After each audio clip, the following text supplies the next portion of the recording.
Assalamu alaikum, Assalamu ma'am. alaikum, sir. How are you?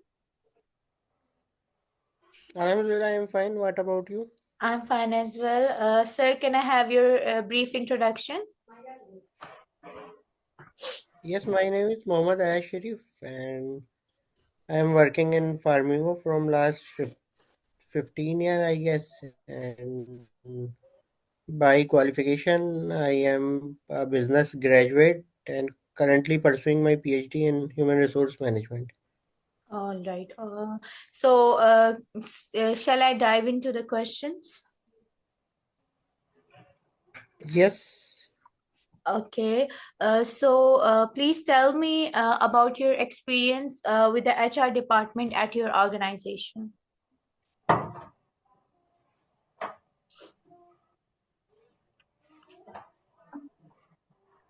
basically, we usually involve in hiring process only and appraisal process. We have teams across a country, so we usually connect with people through Zooms or other telecommunication means. And at the end of every fiscal year, we usually done appraisal through our online system, which is called, uh, I guess, PMS system. Bilal साहब PMS Yes, system ही है ना हमारा yes, बिल्कुल सही है. Performance management system Okay. Uh, performance management system बस ये छोटा सा हमारा जो एचआर फंक्शन है इसमें बहुत ज़्यादा hiring firing and annual appraisals होते हैं और इसके अलावा बहुत ज़्यादा चीज़ें नहीं होती हैं एचआर फंक्शन में हमारी ऑर्गेनाइजेशन के अंदर Okay, sir. How does your company conduct HR planning process? Job description, job analysis, and job specification. It's related to this, like.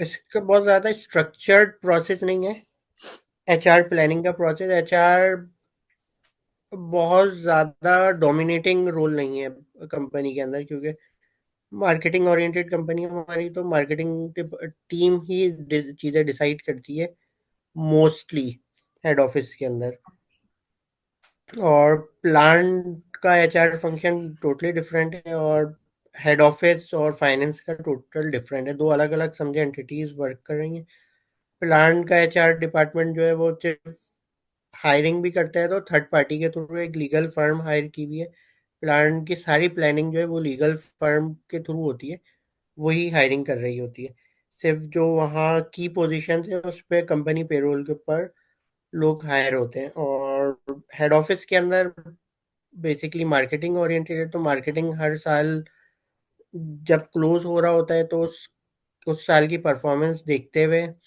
फिर मार्केटिंग टीम एचआर को सजेस्ट करती है अपनी स्ट्रेटजीज या अपनी नेक्स्ट ईयर की क्या प्लानिंग होगी तो एचआर बस उसकी डॉक्यूमेंटेशन की हद तक इन्वॉल्व रहता है एचआर की तरफ से अपनी बहुत ज़्यादा सजेशन नहीं होती एचआर जो भी चीज़ें प्लान करता है वो अकॉर्डिंग टू मार्केट करता है जैसे नेक्स्ट ईयर उन्होंने कोई आपकी सैलरी में इंक्रीमेंट देना है या एक्सपेंस के अंदर चेंजेस करनी है तो वो मार्केटिंग ही सजेस्ट करती है कि यह कंपनी के टॉप 10 इंडस्ट्रीज के अंदर टॉप 10 कंपनीज के अंदर ये प्रोसेस ऑप्ट हुआ है तो और ये उधर मिनिमम बेंचमार्क्स ऑप्टेड हैं तो उसी के अकॉर्डिंगली हमारी फर्म फिर एचआर डिपार्टमेंट उसको सारी चीज़ें टेकअप करता है All right, sir. What is the staffing, recruitment, and selection procedure at your organization? ठीक है दो तरीकों से कर रहे होते हैं हम एक तो हमारा अपना एचआर डिपार्टमेंट का लिंक्डइन पेज है वो लिंक्डइन पेज के थ्रू भी आप कैंडिडेट्स को अप्रोच करता है सेकेंडली हम लोग क्योंकि अब जो एचआर का प्रोसेस है या जो अब इंडस्ट्री फॉलो कर रही है वो रेफरेंस की बेस पे होता है कि किसी ना किसी के रेफरेंस के थ्रू कैंडिडेट्स हम तक अप्रोच कर रहे होते हैं या हम कैंडिडेट्स को अप्रोच कर रहे होते हैं रेंडमली बहुत कम ऐसा होता है कि कैंडिडेट्स हम तक अप्रोच कर पाते हैं वैसे थ्रू एनी रेफरेंस मुझे जैसे कराची में ब्रांड मैनेजर चाहिए तो जितने भी इंडस्ट्रीज के अंदर आपके लोग इस सेगमेंट में काम कर रहे हैं, उनको हम अप्रोच करते हैं। जो पास्ट में होता था, न्यूज़पेपर में ऐड दिया करते थे, ये सारी चीज़ें अब डिसकंटिन्यू हो गई हैं। अब 2 ही मीन है, या तो लिंक्डइन के थ्रू हम लोगों के प्रोफाइल को रीड करते हैं और लिंक्डइन पे अपना ऐड पेस्ट करते हैं, इसमें कैंडिडेट्स हम तक अप्रोच करते हैं, या सेकेंडली आप समझे रेफरेंस के थ्रू लोग हायर हो रहे होते हैं। Okay, sir. So, like, how much emphasis is given to training and development in your organization? Like, please share the examples. अच्छा, ट्रेनिंग एंड डेवलपमेंट डिपार्टमेंट हमारा बहुत एग्रेसिवली काम करता है। हम जिस फील्ड के अंदर हैं, मैं हूँ या बिलाल साहब हैं, हम हमारी अपनी नॉलेज हमें डेली बेसिस पे इम्प्रोवाइज करनी होती है, क्योंकि हम पर्सनल सेलिंग मॉडल के ऊपर काम करते हैं। पर्सनल सेलिंग मॉडल के ऊपर आपने वन टू वन कस्टमर के साथ इंटरेक्ट करना होता है, तो आपकी knowledge up to the customer expectation या बियॉन्ड हिज और हर एक्सपेक्टेशन होनी चाहिए। तो दैट इज़ वाई हमारा एक प्रॉपर आईएलई डिपार्टमेंट है, जिसको लीड करते हैं हमारे लम्स के ग्रेजुएट है अदनान आजम साहब, वो लीड करते हैं। और हमारी रेगुलर ट्रेनिंग होती है, हम खुद भी ट्रेनिंग अटेंड कर रहे होते हैं और हम ट्रेनिंग डिलीवर भी कर रहे होते हैं। तो दोनों वेज यूज होती है, क्योंकि जब आप ट्रेनिंग को डिलीवर करते हैं, मैं भी या बिलाल साहब भी, तो उसमें लर्निंग हमारी अपनी इम्प्रूव होती है, क्योंकि हमारी अपनी ऑडियंस जब हमसे क्वेश्चन आंसर करती है। और सेकंड ये होती है कि इनिशियल ट्रेनिंग हम हर साल अटेंड कर रहे होते हैं, और बहुत ज़्यादा इंटरनेशनल कोर्सेज जो हैं वो हमने रेगुलरली समझे इंटरनेशनल सर्टिफिकेशंस लेनी होती हैं टाइम टू टाइम। ये हमारी जॉब का हिस्सा है और ये मैंडेटरी हमारे अप्रेजल का भी पार्ट है। अप्रेजल में हमारा ये सवाल होता है कि आपने कितनी इंटरनेशनल ट्रेनिंग्स ली हैं इस साल। तो जैसे लास्ट से हमने ग्रिड की ट्रेनिंग ली थी, इस साल हम 7 हैबिट्स और फ्रैंकलिन कवी के 7 to 8 मॉड्यूल्स हैं, उसकी हमने इंटरनेशनल सर्टिफिकेशंस ली है। तो ये ऑनगोइंग प्रोसेस और इसमें बहुत ज़्यादा सीरियस है organisation. Okay, okay. Like, how does your organization deal with the employee motivation and how is HR contributing in that? अच्छा, एम्प्लॉय मोटिवेशन के लिए देखिए,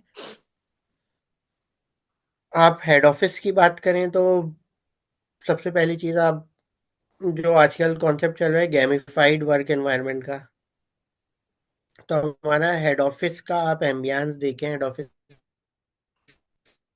का कल्चर देखें, तो बड़ा गेमिफाइड किस्म का कल्चर है। इवन एम्प्लॉय के हेल्थ के लिए वहाँ आपको एक बहुत अच्छा सा जिम भी दिया हुआ है, और मल्टीपल आपको एमिनिटीज दी हुई ऑफिस के अंदर। इसी तरह फील्ड की मोटिवेशन के लिए हमारा सबसे बड़ी फील्ड के लिए जो मोटिवेशन होती है, या मार्केटिंग ऑन ग्राउंड जो हमारे कुलीग्स हैं उनके लिए इंसेंटिव्स होते हैं।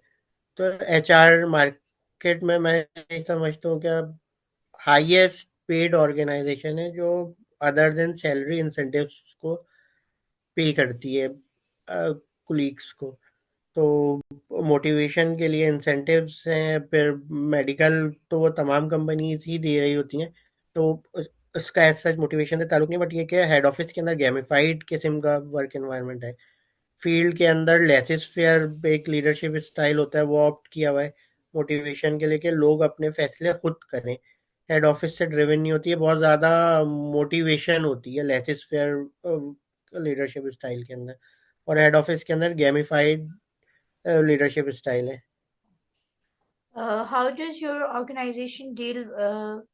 How does your organization perform career management for the employees? अच्छा, देखिए, कैरियर मैनेजमेंट ना हमारा एक परफॉर्मेंस मैनेजमेंट सिस्टम है, जो मैंने इनिशियली भी डिस्कस किया। उसके अंदर आपके गोल्स बड़े वेल डिफाइंड गोल्स हैं, उसके अंदर जो हर साल उसका रिव्यू होता है।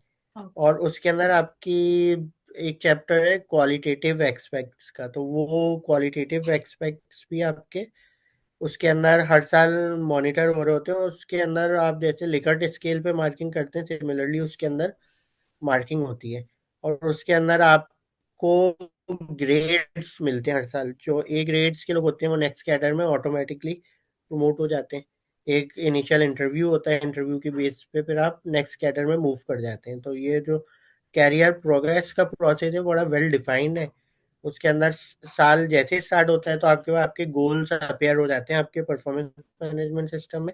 और आपके क्वालिटेटिव्स भी उसके अंदर आपको शो कर दिए जाते हैं कि आपसे इस साल ये एक्सपेक्टेशंस है, और इसकी बेस पे आपके जो सुपरवाइजर हैं वो आपको रेट करेंगे।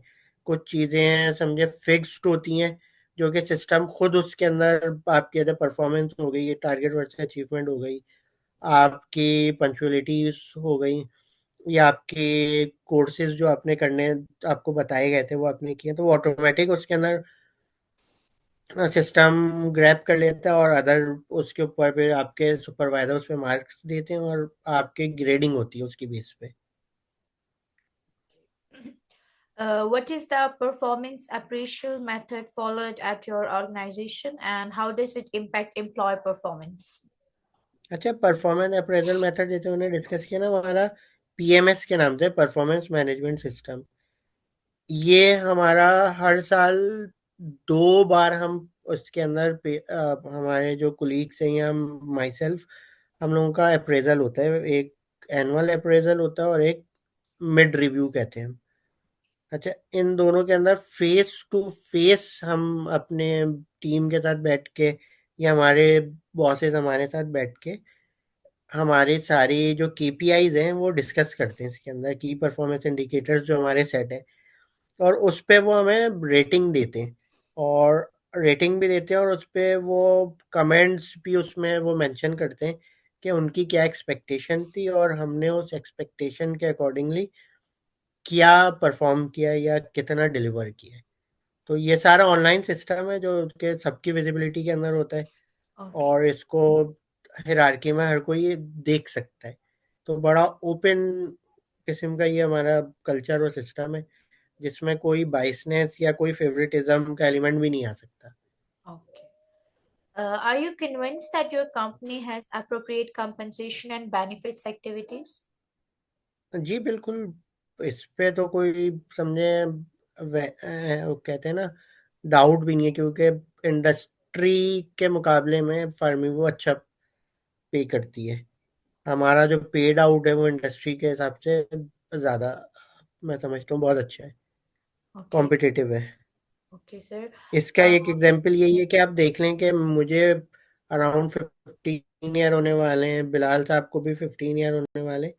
बिलाल साहब को और हम बिल्कुल इनिशियल अपने कैरियर के स्टेज से इसी कंपनी के साथ हैं। तो ऑब्वियसली अगर अच्छे हमें बेनिफिट मिल रहे हैं तो हम कंटिन्यू कर रहे हैं। what suggestions or advice like would you like to give to your organizations in terms of HR practices?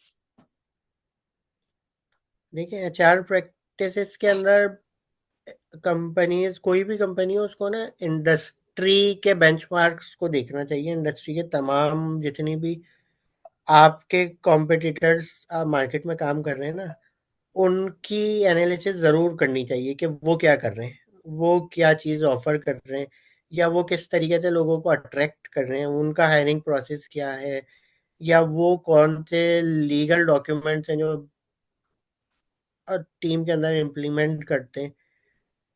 तो बहुत सारे ऐसे इश्यूज होते हैं जब एम्प्लॉय के साथ सेपरेशन के मामला आते हैं, तो फिर हमें लीगली हमारे पास बहुत सारी चीज़ें नहीं होती किसी को गेज करने के लिए। तो इसमें कोई बहुत स्ट्रांग लीगल फर्म भी हमारी एचआर डिपार्टमेंट के साथ अटैच्ड होनी चाहिए, जो हेड ऑफिस का है, मैं ये समझता हूँ। Okay, sir. That's all from my side. Thank you so much, sir, thank for you, your time. Thank Thank you, you. Jazakallah. Thank you, Allah हाफिज़। Yes. थैंक यू बिलाल साहब, अल्लाह हाफिज़।